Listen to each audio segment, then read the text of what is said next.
UNLV Microcertificate Economics.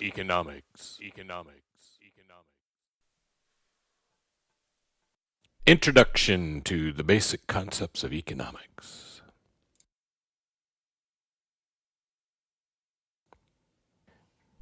I am loath to define economics, even though I know I have to. There are lots of good and bad definitions of economics.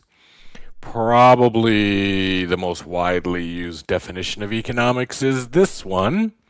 A British economist named Alfred Marshall, who is the most important economist in the late 1800s and early 1900s, probably, and his students equally important. He said, economics is the study of mankind in the ordinary business of life. In other words, economics isn't about money and business.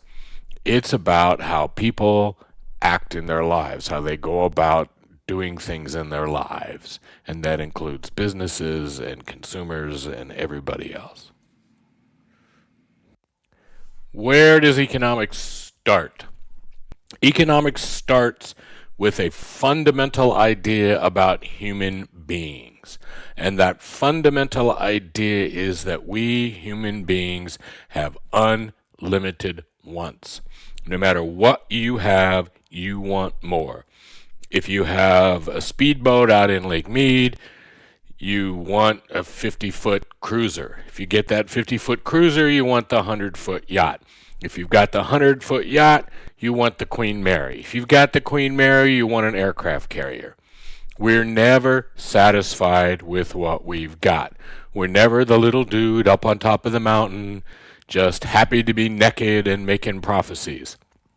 We always want more. The fundamental idea of human beings in economics is people always want more. Now, the problem with that is that in our world we have limited resources.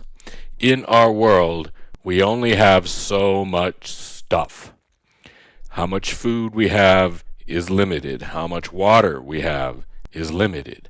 How many cars we have, how much clean air we have. To go balance against these unlimited wants, we have limited resources. And that also is simple in the sense that there's 24 hours a day, 7 days a week, 365 days a year, and we live to be 90. You can't do things, even if you're the richest person on earth, you can't do everything you might want to do. You can't go to Mars necessarily. You can't wait around for 300 years until they invent something that you've always wanted or meet aliens or whatever it is. No matter who you are limited by not just the basic resources of society, but your own personal resources and your own personal time and space and all of that. This means that we are faced with a fundamental problem, which is the problem of scarcity. If I say to you, and I might just on a test say to you someday, what's the economic problem? What's the one word that best defines economics? Your answer is scarcity. We have a scarcity of time, a scarcity of resources, a scarcity of anything you might want to imagine. The world is scarce. Life is scarce. That's our job. We're scarce. There's only so many Saturday nights out there. So we're going to have to deal with scarcity, and that's what economics is really about. All right, so economics is about scarcity. In fact, my advisor, my person who I took principles from, decided that economics should be defined as the science of scarcity and how people deal with scarcity. The answer to scarcity is simple. We have to make choices. Now I say simple in the fact that there's a one-word answer to scarcity, which is choice. Making choices is not always easy. Sometimes making choices is really hard. But the fundamental point of economics is this making choices. The key to making good choices is considering both the costs of something and the benefits. So your best friend texts you and says, hey, let's go out to a club right now. Well, costs and benefits. What is the benefit of your night out on the town? What are the costs of your night out on the town? People who make good choices compare those things and decide. People who make bad choices usually look at one side or the other. Somebody who never goes out, who just says, oh, is looking at the costs, not looking at the benefits. Some people look at the benefits and flunk all their classes because they're out every night at the clubs, and they're not thinking about the cost till after the fact. Now. Economists look at costs differently than most people. We say the cost of something, and we use this word opportunity cost to make sure people understand that we're looking at this broad definition of cost. The opportunity cost of any choice we make is what we give up when we make it. So if there's two classes you want to take and they're both at 10 o'clock Tuesday, Thursday, you pick one. The cost of that class you picked is not just the $1 million you have to pay to take it, but it's the fact you didn't get to take this other class. And what you miss out by not taking this other class is part of the cost. If you are working for a company and you decide to go out and start your own company, the salary you gave up that you were earning is part of the cost of you going off on your own and starting your new company. So if you were making $300,000 a year, you go off and you start your own company and you're making $100,000 a year, your accountant's going to tell you what great profits you're making. An economist is going to say, you're making $200,000 less than you were, which doesn't mean that you made the wrong choice. Some of the benefits are also not in money. Some of the costs are not money costs. Some of the benefits are also not money benefits. So you may enjoy running your own business, and it may be worth way more to you than the $200,000 that you're not making by working for somebody else. So opportunity cost, our friend here, opportunity cost, is divided up into what we call explicit cost and implicit cost. So when you pay $9,000 to take a class at UNLV, that's an explicit cost. You paid that in money. When you sign up for one class and then you realize that somebody you wanted to take a class with is taking another class at the same time and you're not going to get to be in class with them, that loss is an implicit cost. It's a cost you pay in time or in trust or in fun. Some cost that you pay that's not in money. If you've ever listened to that Jennifer Lopez song, My Love Don't Cost a Thing, she's pretty clear that her love do cost a thing. If you listen to that song, and you should listen to that song, here's your project for the day. All the things she says you don't have to do are explicit. She also has a list in that song of lots of things you have to do. And those things are all implicit. So that song is really, my love don't explicit cost a thing, but I got a heck of a lot of implicit costs.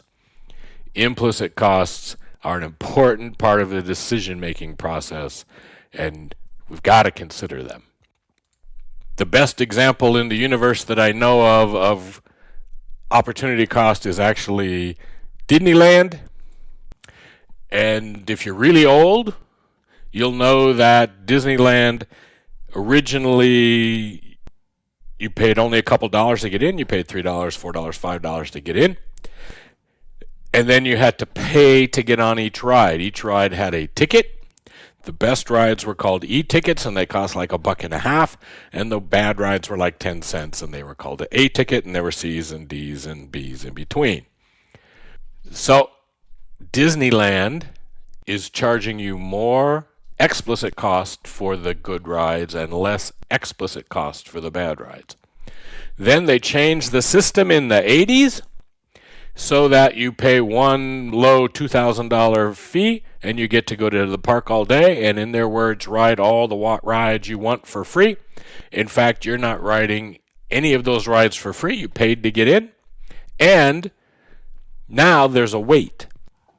So the better the ride is, the longer the wait. There's usually not a whole big wait for the teacups, but you might have to wait 45 minutes for Splash Mountain or Pirates of the Caribbean. So what Disneyland has done is shifted the cost to their consumers from being an explicit cost to being an implicit cost, which we might not think about or realize, but at the same time, they saved themselves. So there's a huge benefit to Disneyland.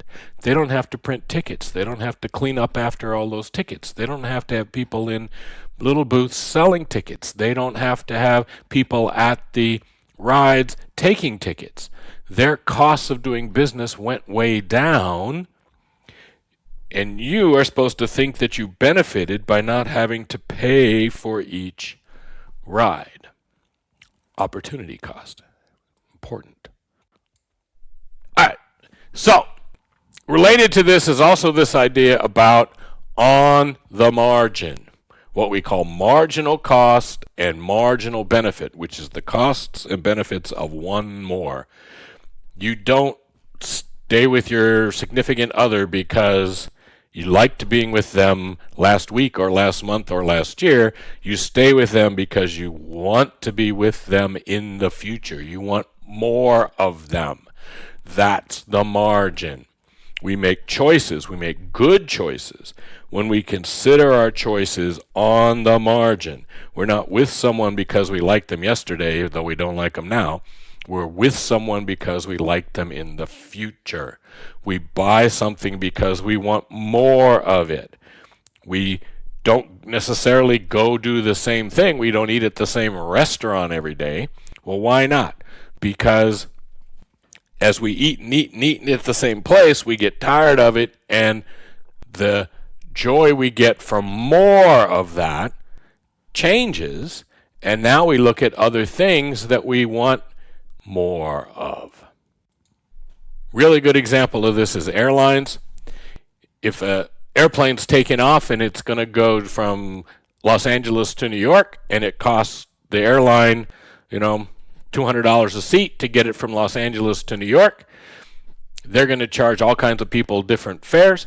But if there's an empty seat at the last second and the plane's about to go, and somebody says, hey airline, $50, I'll pay you $50 if you put me on that plane, the airline will put them on that plane.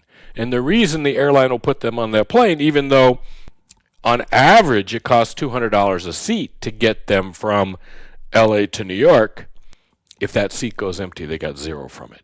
50 is better than zero. They can't sell every seat at $50. If they sell every seat at $50, they lose money.